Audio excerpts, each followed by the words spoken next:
ओम शांति। 24 अप्रैल 2024। बाबा के महावाक्य। मीठे बच्चे, तुम सवेरे अमीर बनते हो, शाम को फकीर बनते हो। फकीर से अमीर, पतित से पावन बनने के लिए 2 शब्द याद रखो। मन मना भव, मध्याजी भव। प्रश्न। कर्म बंधन से मुक्त होने की युक्ति क्या है? उत्तर। पहला, याद की यात्रा तथा ज्ञान का सिमरण। दूसरा, एक के साथ सर्व संबंध रहे, अन्य कोई में भी बुद्धि न जाए। तीसरा, जो सर्वशक्तिवान बैटरी है, उस बैटरी से योग लगा हुआ हो। अपने ऊपर पूरा ध्यान हो, दैवी गुणों के पंख लगे हुए हो, तो कर्म बंधन से मुक्त होते जाएंगे। ओम शांति। बाप ने बैठ समझाया है। यह है भारत के लिए कहानी। क्या कहानी है? सुबह को अमीर है, शाम को फकीर है। इस पर एक कहानी है। सुबह को अमीर था। यह बातें तुम जब अमीर हो तब नहीं सुनते हो। फकीर और अमीर की बातें तुम बच्चे संगम युग पर ही सुनते हो। यह दिल में धारण करना है।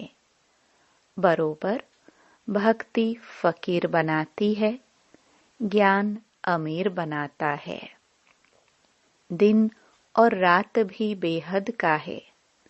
फकीर और अमीर भी बेहद की बात है, और बनाने वाला भी बेहद का बाप है। सभी पतित आत्माओं के लिए एक ही बैटरी है पावन बनाने की। ऐसे ऐसे टोटके याद रखो तो भी खुशी में रहेंगे। बाबा कहते हैं, बच्चे, तुम सवेरे अमीर बन जाते हो, फिर शाम को फकीर बन जाते हो। कैसे बनते हो? यह भी बाप समझाते हैं। फिर पतित से पावन, फकीर से अमीर बनने की युक्ति भी बाप ही बतलाते हैं। मन मना भव, मध्याजी भव, यही 2 युक्तियां है। यह भी बच्चे जानते हैं। यह पुरुषोत्तम संगम युग है।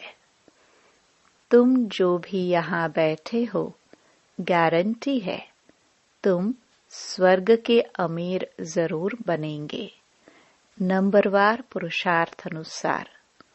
स्कूल में भी ऐसे होता है। नंबरवार क्लास ट्रांसफर होता है। इम्तिहान पूरा होता है तो फिर नंबरवार जाकर बैठते हैं। वह है हद की बात।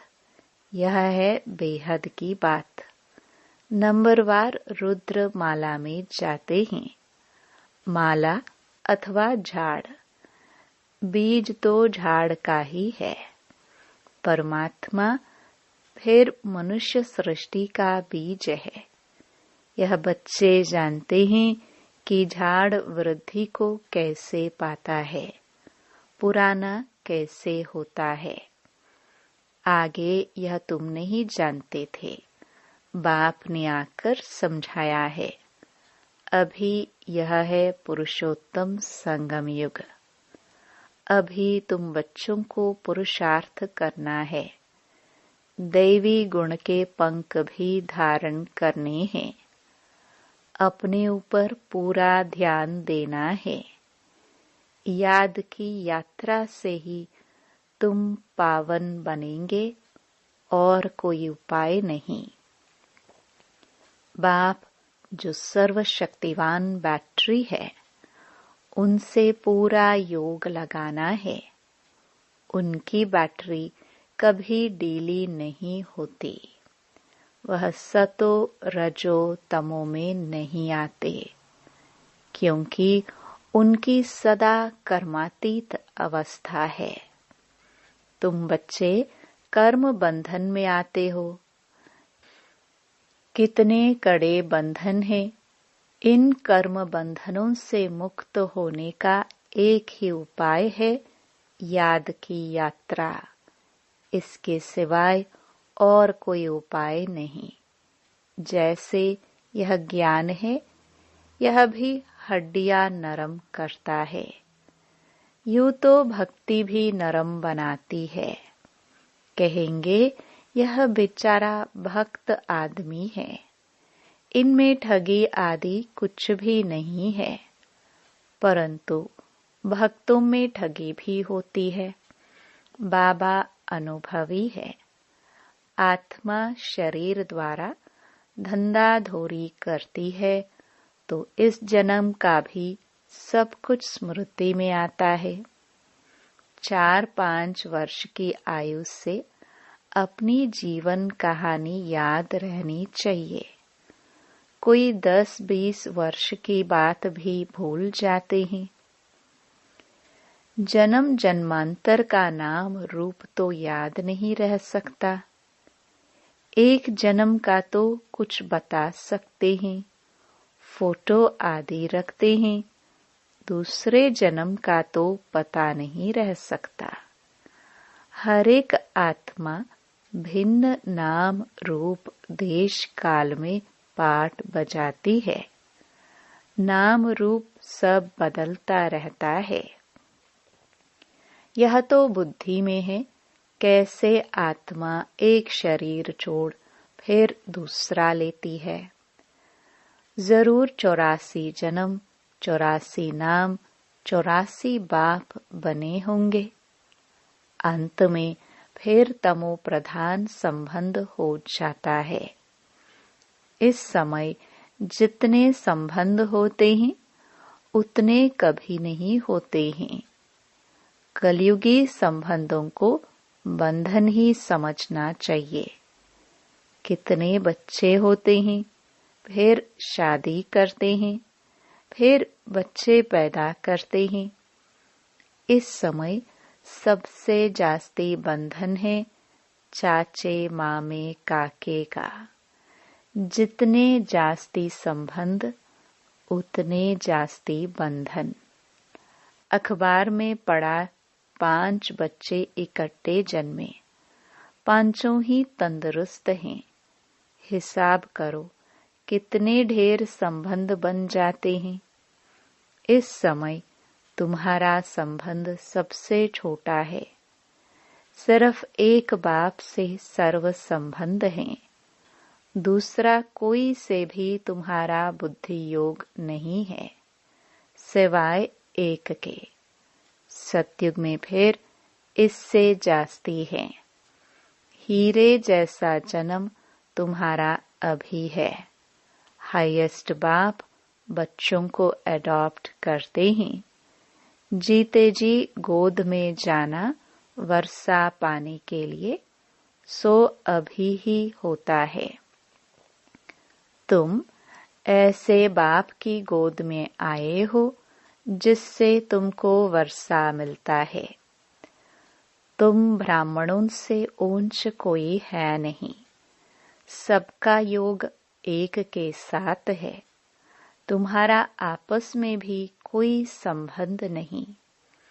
बहन भाई का संबंध भी गिरा देता है। संबंध एक से होना चाहिए। यह है नई बात। पवित्र होकर वापस जाना है। ऐसे ऐसे विचार सागर मंथन करने से तुम बहुत रौनक में आएंगे। सतयुगी रौनक और कलयुगी रौनक में रात दिन का फर्क है। भक्ति मार्ग के समय है ही रावण राज्य। पिछाड़ी में साइंस का घमंड भी कितना होता है। जैसे सतयुग में भेंट करते हैं। एक बच्ची ने समाचार लिखा कि हमने प्रश्न पूछा कि स्वर्ग में हो या नरक में, तो 4-5 ने कहा हम स्वर्ग में हैं। बुद्धि में रात दिन का फर्क पड़ जाता है। कोई समझते हैं हम तो नरक में हैं। फिर उनको समझाना पड़ता है कि स्वर्गवासी बनने चाहते हो, स्वर्ग कौन स्थापन करते हैं। यह बहुत मीठी मीठी बातें हैं। तुम नोट करते हो, परंतु वह कॉपी में ही नोट्स रह जाते हैं, समय पर याद नहीं आते। अब पतित से पावन बनाने वाला परमपिता परमात्मा शिव है। वह कहते हैं मामेकम याद करो तो पाप कट जाएंगे।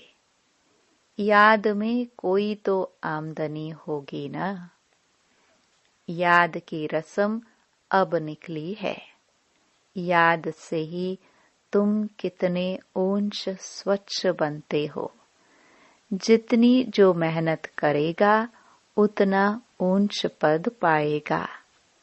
बाबा से भी पूछ सकते हो। दुनिया में तो संबंध और जायदाद के पीछे झगड़े ही झगड़े हैं। यहाँ तो कोई संबंध नहीं। एक बाप, दूसरा ना कोई। बाप है बेहद का मालिक। बात तो बड़ी सहज है। उस तरफ है स्वर्ग और इस तरफ है नरक। नरकवासी अच्छे या स्वर्गवासी अच्छे? जो सयाने होंगे वह तो कहेंगे स्वर्गवासी अच्छे। कोई तो कह देते हैं नरकवासी और स्वर्गवासी। इन बातों से हमें कोई मतलब नहीं, क्योंकि बाप को नहीं जानते हैं। कोई फिर बाप की गोद से निकल माया की गोद में चले जाते हैं। वंडर है ना। बाप भी वंडरफुल तो ज्ञान भी वंडरफुल, सब वंडरफुल। इन वंडर्स को समझने वाला भी ऐसा चाहिए जिसकी बुद्धि इस वंडर में ही लगी रहे। रावण तो वंडर नहीं है, न उनकी रचना वंडर है।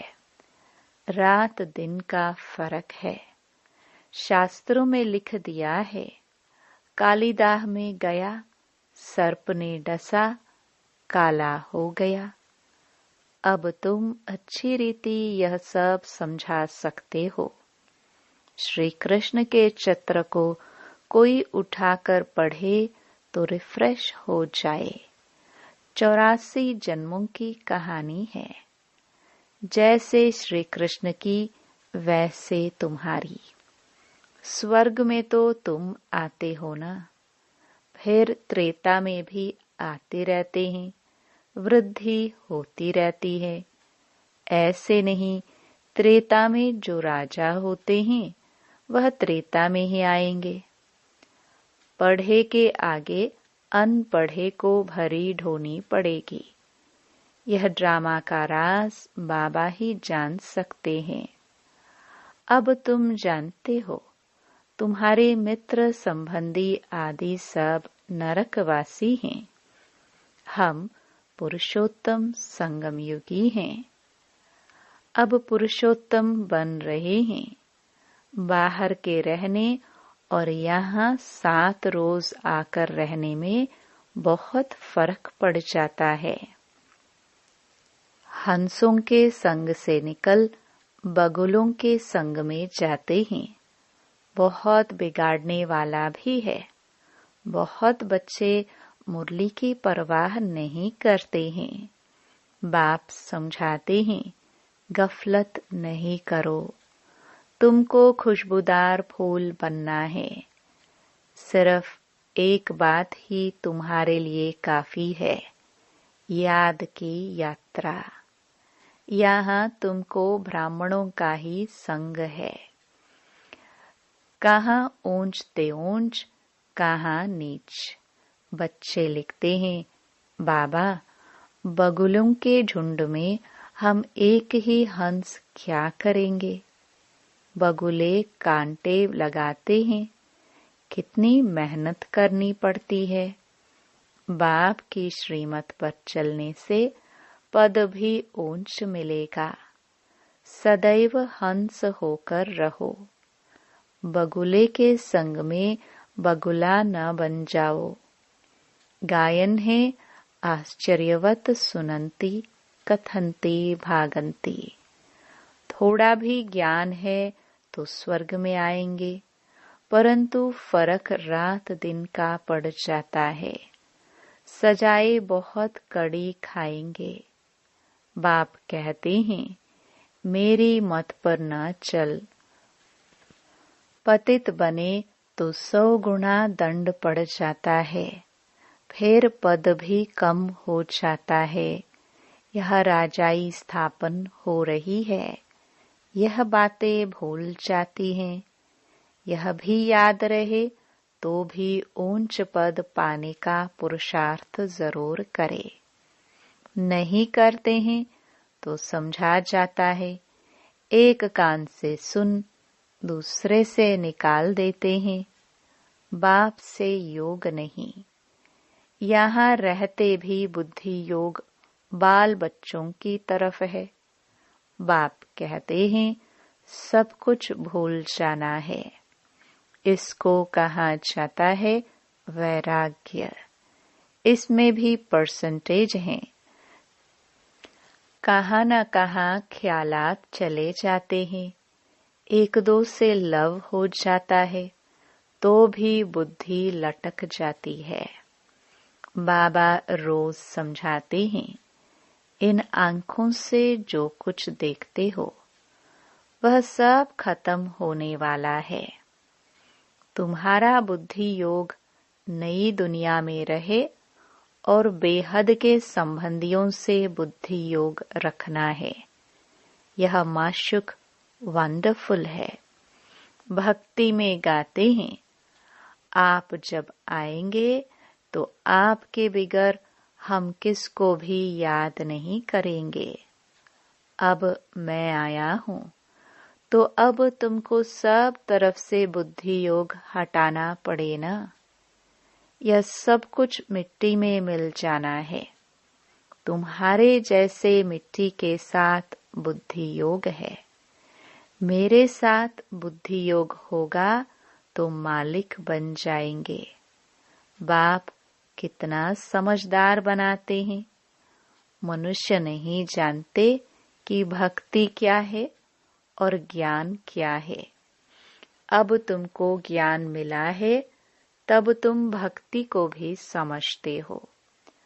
अब तुमको फीलिंग आती है कि भक्ति में कितना दुख है। मनुष्य भक्ति करते हैं, अपने को बहुत सुखी समझते हैं, फिर भी कहते हैं भगवान आकर फल देंगे। किसको और कैसे फल देंगे, वह कुछ भी नहीं समझते। अब तुम जानते हो, बाप भक्ति का फल देने आए हैं। विश्व की राजधानी का फल जिस बाप से मिलता है, वह बाप जो डायरेक्शन देते हैं उस पर चलना पड़े। उनको कहा जाता है, ऊंचे ते ऊंची मत। मत मिलती तो सबको है, फिर कोई चल सके कोई चल ना सके। बेहद की बादशाही स्थापन होनी है। तुम अभी समझते हो हम क्या थे, अब हमारी क्या हालत है। माया एकदम खत्म कर देती है। यह तो जैसे मुर्दों की दुनिया है।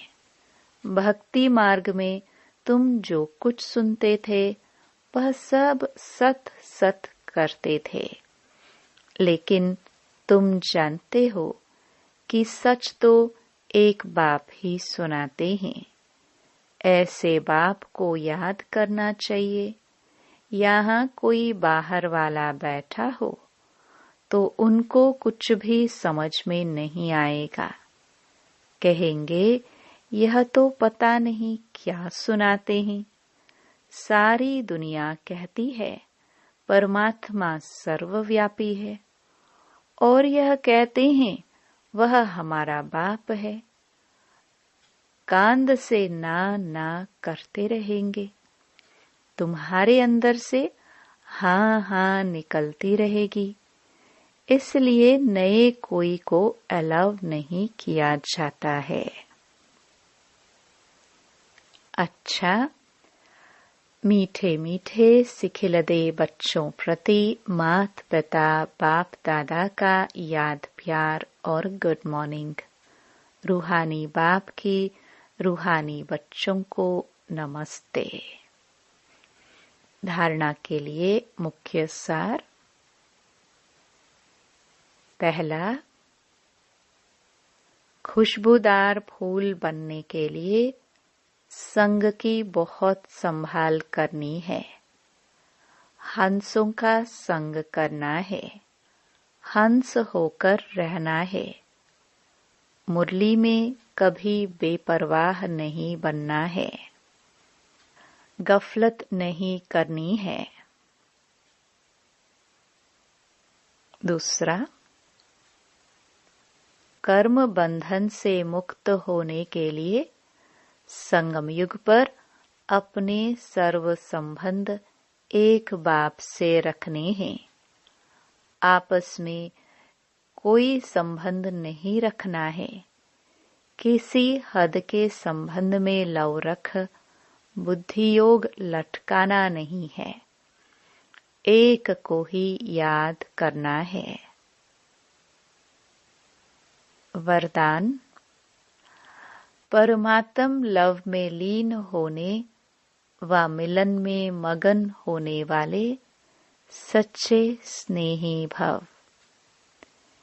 स्नेह की निशानी गाई जाती है कि एक दो होते भी दो न रहे, लेकिन मिलकर एक हो जाए। इसको ही समा जाना कहते हैं। भक्तों ने इसी स्नेह की स्थिति को समा जाना व लवलीन होना कह दिया है।